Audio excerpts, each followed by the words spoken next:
आजकल का जो डिजिटल बाजार है वो एक मेले की तरह है। हर तरफ शोर, हर कोई सबका ध्यान खींचने की कोशिश कर रहा है। अब ऐसे में कोई छोटा सा बिजनेस वो अपनी पहचान कैसे बनाए, मतलब इतनी भीड़ में अपनी आवाज लोगों तक पहुंचाए तो पहुंचाए कैसे? यही सबसे बड़ा सवाल है। और ये सवाल ना हर नए बिजनेस ओनर के दिमाग में घूमता रहता है। जरा सोचिए, लोग अपने फोन पर बस अंगूठे से स्क्रॉल स्क्रॉल स्क्रॉल किए जा रहे हैं, तो उन्हें कैसे रोका जाए, उनको कैसे अपनी तरफ खींचा जाए? इसका एक बहुत ही पावरफुल जवाब फेसबुक मार्केटिंग में छुपा है। तो चलिए, सबसे पहले ये समझते हैं कि फेसबुक आज भी इतना जरूरी क्यों है। मतलब आजकल तो इतने सारे नए नए प्लेटफॉर्म्स आ गए हैं, तो फिर फेसबुक ही क्यों? जरा इस नंबर पे गौर कीजिए, 3 अरब से भी ज्यादा। जी हां, इतने लोग हर महीने फेसबुक इस्तेमाल करते हैं। ये सिर्फ एक नंबर नहीं है, ये एक बहुत बहुत बड़ा मौका है। मतलब सोचिए, दुनिया की लगभग आधी आबादी आपको एक ही जगह पर मिल रही है। और देखिए, फेसबुक अब सिर्फ दोस्तों से जुड़ने की जगह नहीं रह गया है। ये तो एक डिजिटल चौराहे जैसा बन गया है।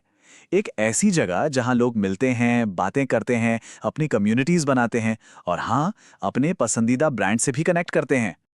अब आते हैं दूसरे पॉइंट पर, ग्राहकों तक सीधी पहुंच। फेसबुक बिजनेसेस को अपने कस्टमर्स तक पहुंचने का एक सीधा रास्ता देता है। एक ऐसा रास्ता जहां सिर्फ सामान नहीं बिकता, बल्कि रिश्ते बनते हैं। तो आखिर ये फेसबुक मार्केटिंग है क्या चीज?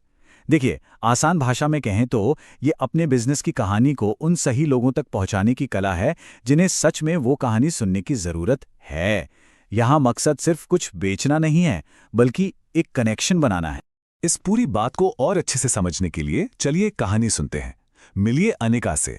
अनिका घर पर ही अपने हाथों से बहुत ही खूबसूरत खुशबूदार मोमबत्तियां बनाती हैं। काम तो उनका बहुत अच्छा है, लेकिन उनके ग्राहक बहुत लिमिटेड हैं। तो अब सवाल यह है कि फेसबुक उनकी मदद कैसे कर सकता है। तीसरा सेक्शन, अपने ऐड की आवाज चुनना। मतलब अपने मैसेज को लोगों तक पहुंचाने का सही तरीका, सही फॉर्मेट कैसे चुना जाए। तो सबसे पहला और सबसे आसान तरीका क्या है? एक तस्वीर, बस एक अच्छी सी फोटो। सोचिए, अनिका अपनी सबसे खूबसूरत मोमबत्ती की एक कमाल की फोटो खींचकर पोस्ट करती है। वो एक अकेली तस्वीर ही काफी है किसी को स्क्रॉल करते हुए रोकने के लिए और प्रोडक्ट की क्वालिटी को एक झलक में दिखाने के लिए। सिंपल पर बहुत असरदार। लेकिन अगर अनिका सिर्फ प्रोडक्ट नहीं, बल्कि उसके पीछे की कहानी दिखाना चाहे तो यहीं पर काम आता है एक छोटा सा वीडियो। वो एक वीडियो बना सकती हैं जिसमें वो दिखा रही हैं कि मोमबत्ती बनती कैसे है। वो अपने पैशन, अपने मेहनत के बारे में बात कर रही हैं। अब ये सिर्फ एक प्रोडक्ट नहीं बिक रहा, ये एक एक्सपीरियंस बिक रहा है। चौथा सेक्शन, सही लोगों को ढूंढना। ठीक है, तो अनिका के पास अब एक शानदार फोटो भी है, एक कहानी वाला वीडियो भी है, लेकिन इसे देखेगा कौन? यहीं पर फेसबुक का सबसे पावरफुल फीचर काम आता है, टारगेटिंग। इसे कहते हैं ऑडियंस टारगेटिंग। अब ये शब्द सुनने में थोड़ा टेक्निकल लग सकता है, लेकिन इसका कॉन्सेप्ट वाकई में बहुत सिंपल है। इसे ऐसे समझिए जैसे कोई बहुत सोच समझकर हमारे लिए गिफ्ट चुनता है ना। एक अच्छा गिफ्ट देने वाला हमेशा ये जानता है कि सामने वाले को क्या पसंद आएगा। ऑडियंस टारगेटिंग भी बिल्कुल यही काम करती है। ये आपके मैसेज को, आपकी कहानी को ठीक उन लोगों तक पहुंचाती है जो उसे सबसे ज्यादा पसंद करेंगे। तो अनिका अब अंधेरे में तीर नहीं चलाएगी। वो फेसबुक को बता सकती है कि भाई, मेरा ऐड सिर्फ उन लोगों को दिखाओ जिन्हें खुशबूदार मोमबत्तियां पसंद हैं, या फिर उन लोगों को जिन्होंने हाल ही में अपना घर डेकोरेट किया है, या जो लोग इंटीरियर डिजाइन वाले पेज फॉलो करते हैं। अरे वो तो ये भी चुन सकती है कि ऐड सिर्फ उसकी वर्कशॉप के आसपास रहने वालों को दिखे। ये बिल्कुल सही ग्राहक के दरवाजे पर दस्तक देने जैसा है। सेक्शन 5, बजट और आम गलतियां। चलिए अब थोड़ी प्रैक्टिकल बात करते हैं। पैसा कितना लगेगा और वो कौन सी गलतियां हैं जिनसे हमें बचना चाहिए। और यहाँ एक अच्छी खबर है कि आपको शुरू करने के लिए कोई बहुत बड़े बजट की जरूरत नहीं है। फॉर्मूला सिंपल है, छोटी शुरुआत करो और तेजी से सीखो। मतलब थोड़े पैसे से शुरू करके टेस्ट करो कि क्या काम कर रहा है और क्या नहीं, और फिर जो एड्स अच्छे रिजल्ट दे, अपना पैसा सिर्फ उन्हीं पर लगाओ। ये पूरा का पूरा एक लर्निंग प्रोसेस है।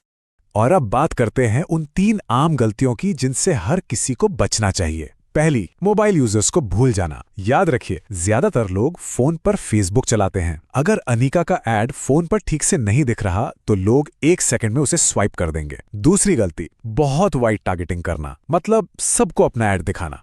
इससे सिर्फ पैसा बर्बाद होगा। और तीसरी, बिना किसी साफ लक्ष्य के ऐड चलाना। पहले ये तय करना होगा कि मकसद क्या है, मोमबत्तियां बेचना या अपने ब्रांड की पहचान बनाना। गोल क्लियर होना बहुत जरूरी है।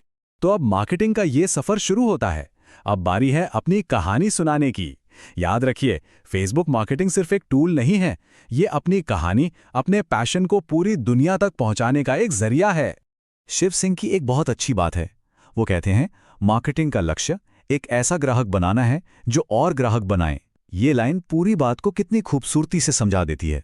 असली मकसद सिर्फ एक सेल करना नहीं है, बल्कि एक लॉयल कम्युनिटी बनाना है।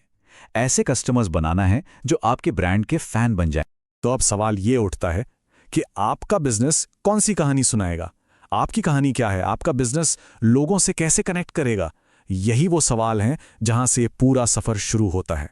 अगर इस बारे में और जानना चाहते हैं और इस सफ़र को आगे बढ़ाना चाहते हैं तो हमारे चैनल पर ज़रूर नज़र डालें। हमारे साथ जुड़ने के लिए आपका बहुत बहुत शुक्रिया।